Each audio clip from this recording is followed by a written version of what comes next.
Train number 22317 Sealdah Jammu Tawi Humsafar এক্সপ্রেসে করে আমরা এসে পৌঁছালাম জম্মু তাওয়াই রেলওয়ে স্টেশনে। শিয়ালদা থেকে জম্মু তাওয়াই পর্যন্ত হামসফর এক্সপ্রেসের ট্রেন জার্নির গত পর্বের ভিডিওর লিঙ্ক আপনারা ডেসক্রিপশানে পেয়ে যাবেন। সেই ভিডিওটি আপনারা না দেখে থাকলে দেখে নিতে পারেন। ট্রেন জার্নি সম্বন্ধে আপনার কোনো কোয়ারি থাকলে সেখান থেকে আপনারা আশা করি তার উত্তর পেয়ে যাবেন। শিয়ালদা থেকে জম্মু তাওয়াই পর্যন্ত আসার সবচেয়ে দ্রুততম ট্রেন হলো জম্মু তাওয়াই হামসফর এক্সপ্রেস। এছাড়াও আরও দুটো ট্রেন রয়েছে হাওড়া থেকে আর কলকাতা স্টেশন থেকে। হাওড়া থেকে রয়েছে হিমগিরি এক্সপ্রেস এবং কলকাতা স্টেশন থেকে রয়েছে জম্মু তাওয়াই এক্সপ্রেস। রাত্রি 11টা বাজে আমরা এসে পৌঁছালাম জম্মু স্টেশনে। ট্রেন একদম অনেকটা বিফোর টাইমে এসে ঢুকিয়ে দিয়েছে। এসে আমরা একটু বাইরেটা বেরিয়েছি জাস্ট কয়েকটা রুম টুম আছে নাকি চেক করার জন্য। এখানে পাশাপাশি বেশ কয়েকটা দোকান আছে যেখানেই ডরমেটরি বা রুম রয়েছে, কিন্তু দেখলাম ম্যাক্সিমাম জায়গায় বুক রয়েছে। আর আমরা যে ট্রেনে করে এলাম ম্যাক্সিমাম মানে 90% লোক প্রায় অমরনাথ যাত্রার জন্যই এসছে। তো রুম সেরকম করে পাওয়া যাচ্ছে না। রাত্রেবেলা আমরা কোথাও যাচ্ছি না, ভাবছি ওয়েটিং রুমেই রাতটুকু কাটিয়ে নেব। আর এখানে দেখলাম স্টেশনের বাইরে একদম প্রচুর মানে স্টল করে লোকজন সিম বিক্রি করছে, দোকানেও সিম রয়েছে। তো আপনারা যদি সিম নিয়ে না আসেন এখান থেকে প্রিপেড সিম, জিও, এয়ারটেল এগুলো পেয়ে যাবেন। তো এই হলো জম্মু তাওয়াই রেলওয়ে স্টেশনের আপার ক্লাস ওয়েটিং রুম। সমস্ত তীর্থযাত্রীরা যারা এসছেন তাদের অধিকাংশই এই ওয়েটিং রুমে অপেক্ষা করছেন সকাল হওয়ার। আমাদেরও আজ রাতটুকু এখানেই কাটবে। কাল সকালেই আমরা রওনা দেব পেহেলগামের উদ্দেশ্যে। Hello everyone, welcome to a new blog. আজকে হলো 10th জুলাই। এখন আমরা আছি জম্মু স্টেশনে। টাইম হচ্ছে 5টা। এইমাত্র আমরা আরএফআইডি কার্ডগুলো কালেক্ট করলাম। গতকাল রাত্রে মানে 9 তারিখ রাত্রি 11টার সময় আমাদের ট্রেন হামসফর এক্সপ্রেসে করে আমরা এসে পৌঁছেছি জম্মু স্টেশনে। কালকে রাত্রে আমরা স্টেশনেই কাটিয়ে দিলাম। ভোরবেলা 4টার সময় এখানে স্টেশনের লেফট সাইডেই এখানে অ্যারেঞ্জমেন্ট করা হয়েছে যেখান থেকে আরএফআইডি কার্ডগুলো দেওয়া হচ্ছে, যেখানে শুধুমাত্র অনলাইন পারমিট চেক করিয়ে আর আধার কার্ড চেক করিয়ে আপনাদের এখানে আরএফআইডি কার্ড দিয়ে দেওয়া হচ্ছে। যারা ব্যাংকের থ্রু করিয়েছেন তাদের বায়োমেট্রিক করতে হচ্ছে না, আর যারা ব্যাংকের থ্রু করেননি অনলাইন করেছেন তাদের খালি বায়োমেট্রিকটা করতে হচ্ছে, বাকি আরএফআইডি কার্ড এখান থেকেই দিয়ে দিচ্ছে। এখন আমরা এখান থেকে যাব গাড়ির উদ্দেশ্যে, আমাদের গাড়ি যেখানে সেখানে। তারপর এখান থেকে আমরা রওনা দেবো পেহেলগামের উদ্দেশ্যে। চলুন সঙ্গে থাকবে। সবার আরএফআইডি কার্ড বার করে এখন চায়ের ব্রেক চলছে। এই বাইরেটাতে বেরিয়ে চায়ের দোকান রয়েছে, প্লাস এখানে খাবার দাবার, প্লাস এখানে থাকার জায়গা সমস্ত কিছুই রয়েছে। এখানে চা খেয়ে নিচ্ছি আমরা, তারপর এখান থেকে আমরা রওনা দেবো।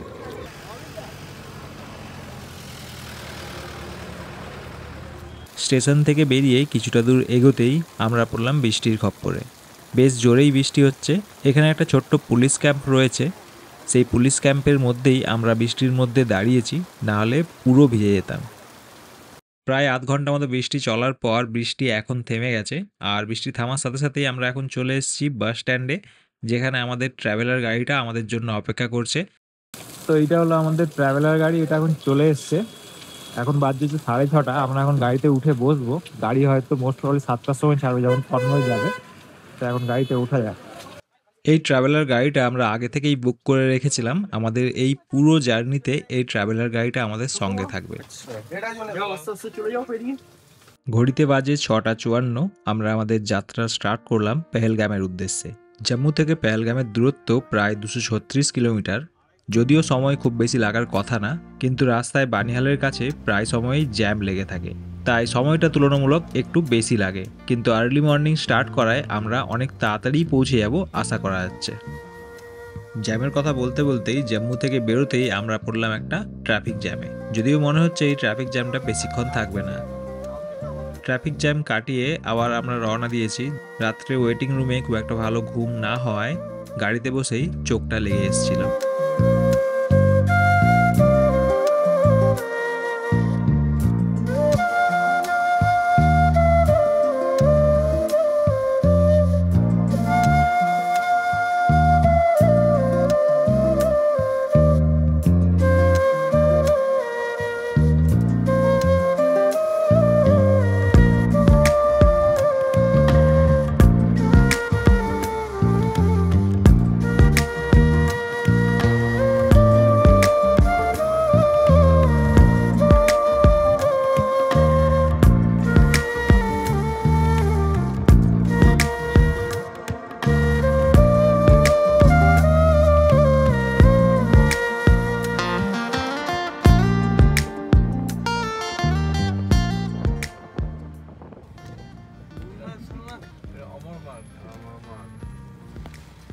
সকাল 9টা বাজে, আমরা 7টার সময় যাত্রা স্টার্ট করেছিলাম। এখনো পর্যন্ত প্রায় 80 কিলোমিটার মতো রাস্তা আমরা অলরেডি চলে এসেছি। এখানে একটা ভান্ডারা আছে রাস্তার ধারে, সেই ভান্ডারাতে দাঁড়িয়েছি। এখানে দেখি কি পাওয়া যাচ্ছে, একটু খাওয়া দাওয়া করে আবার আমরা আগে রওনা দেবো। এখনও প্রায় 170-180 কিলোমিটার মতো বাকি পেহেলগাম পর্যন্ত যেতে। এরকম রাস্তার মধ্যে প্রচুর ভান্ডারা পাওয়া যাবে, তো রাস্তায় খাবারের অভাব হবে না, নিঃশুল্ক খাওয়া দাওয়া আপনারা করতে পারেন। আর সবচেয়ে বড় ব্যাপার যেটা হলো নিরামিষ খাওয়া দাওয়া। আর ঠিক ভান্ডারার পাশেই এখানে কিন্তু টয়লেট কমপ্লেক্সও রয়েছে, মোবাইল টয়লেট ভ্যান করে দেওয়া হয়েছে, যাতে যারা এখানে দাঁড়াবেন তাদের টয়লেট করতে কোনো রকম অসুবিধা যাতে না হয়। তো এখানে আপাতত চা বিস্কুটটাই পাওয়া যাচ্ছে, তাই চা বিস্কুটটা খেয়ে নিচ্ছি আমরা সবাই এখানে দাঁড়িয়ে। ভান্ডারার ভেতরে এরকম বসার ব্যবস্থাও রয়েছে, তো কেউ যদি মনে করেন যে এখানে বসে কিছুটা বিশ্রাম করবেন, তো তারা এখানে কিন্তু বসে বিশ্রাম করেও কিছুটা যেতে পারেন।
সকাল 10টা 20 বাজে এখানে গাড়ি আমাদের আরেকবার দাঁড়ালো। তখন সেরকমভাবে ব্রেকফাস্ট কিছু করা হয়নি, তো এখানে কিছু এখানেও একটা ভান্ডারা হয়েছে, এখানে দেখা যাক কিছু খাবার দাবার পাওয়া যায় নাকি, সেই মতো খেয়ে আবার আমরা আগে রওনা হব। এখানে টয়লেটের ব্যবস্থাও রয়েছে, তো টয়লেট চাইলে কেউ করতে পারে। এর আগেও আমরা কয়েকটা ভান্ডারা ছেড়ে এলাম, বেশ বড় বড় ভান্ডারা। তো এখানে পরপর লাইন দিয়ে মোটামুটি আপনারা রাস্তায় যেতে যেতে অনেক ভান্ডারা পেয়ে যাবেন, খাবার দাবারের কোনো অসুবিধা কিন্তু হবে না।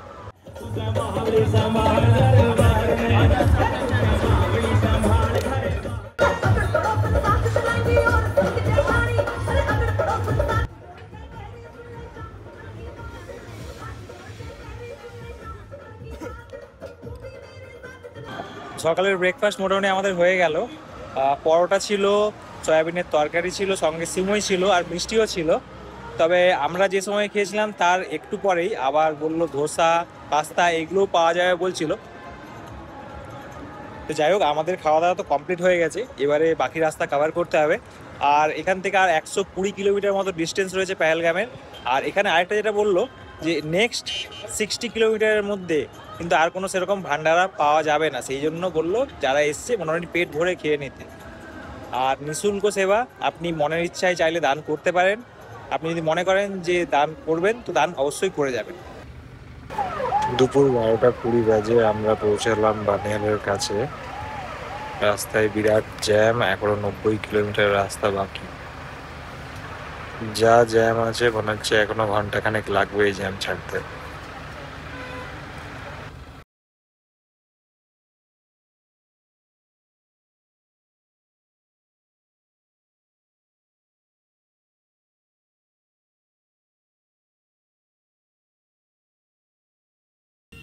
বারোটা 20 থেকে 12টা 55 পর্যন্ত প্রায় জ্যামের মধ্যে আমরা আটকে ছিলাম। তারপরে আবার আমরা রওনা দিলাম আমাদের গন্তব্যস্থলের উদ্দেশ্যে। তবে এই ক্ষেত্রে বলে রাখা ভালো, অনেক সময় কিন্তু এর থেকেও অনেকক্ষণ বেশি সময় ধরে জ্যাম লেগে থাকে।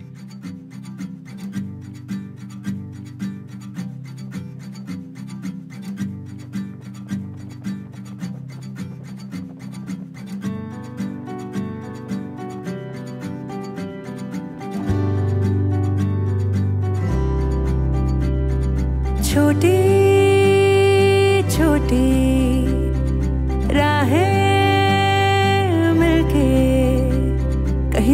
दूर मंजिल पर जाएगी, कभी छाँव छाँव कहीं धूप सताएगी। लंबी लंबी दूरी भी यूं ही चलते चलते कम होती जाएगी। এখন বাজে হচ্ছে 2:30টা। আমরা প্রায় পৌঁছে গেছি পেহেলগাম, আর মোটামুটি 30 কিলোমিটার ডিস্টেন্স বাকি রয়েছে এখান থেকে। আমরা আরেকটা স্টপেজ নিলাম এখানে একটা চায় ব্রেক নেওয়ার জন্য, চা খাবো আর এখান থেকে হোটেল বেরিয়ে যাবো। আর ম্যাক্সিমাম আধ ঘন্টা হয়তো লাগবে। বানিহালের কাছে জ্যামটার জন্য একটু জাস্ট টাইম লাগলো, আদারওয়াইজ আরও প্রায় 1 ঘন্টা আগে আমরা কিন্তু পৌঁছে যেতাম। তো চলুন যাওয়া যাক, গিয়ে রুম কেমন, পেহেলগামের কোন জায়গায় থাকছি, কত কি ট্যারিফ, সমস্ত কিছু ডিটেলস দেখতে হবে। हर मोड़ मोड़ पे कुछ नया सा है, हर मोड़ मोड़ पे कुछ नया सा है।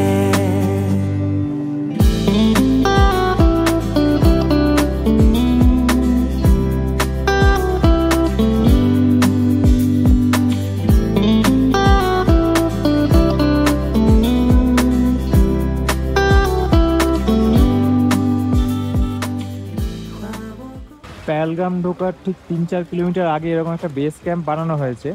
এখানে সমস্ত যাত্রীদের নামিয়ে তাদের প্রত্যেকটা ব্যাগ কিন্তু চেকিং হচ্ছে। চেকিংয়ের পরেই তারপরে আগে এগোতে দিচ্ছে যদি হোটেল বুক থাকে। তো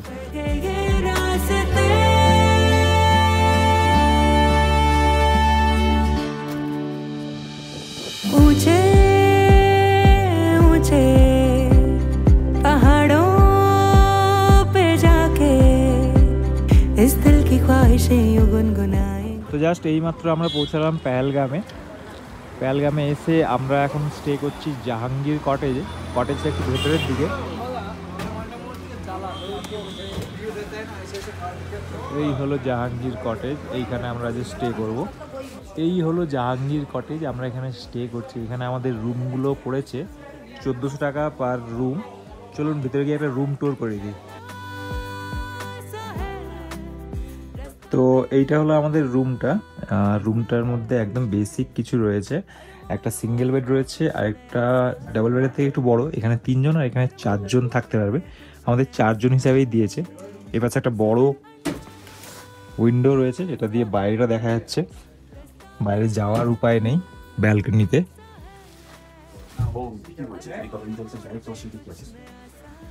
আর এখানে মিরর, আর এই হলো টয়লেট, মোটামুটি পরিষ্কার।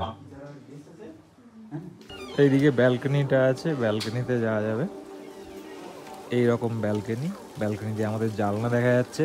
আবার জানলা দিয়ে ভিতরে ঢুকে যাবে, জানলা দিয়েও বাইরে বেরোনো যাচ্ছে। তো আর এই বাইরের ভিউটাই ঠিক এইরকম দেখা যাচ্ছে। এটা যদি একদম রাস্তার ধারে হতো তাহলে ভিউটা আরও ভালো লাগতো, কিন্তু এই রাস্তার উপরে আরও অনেকগুলো সব হোটেল বা হোমস্টে টাইপের হয়ে গেছে। এই সাইডটা থেকে বেশ কিছুটা একটু ভিউ দেখা যাচ্ছে।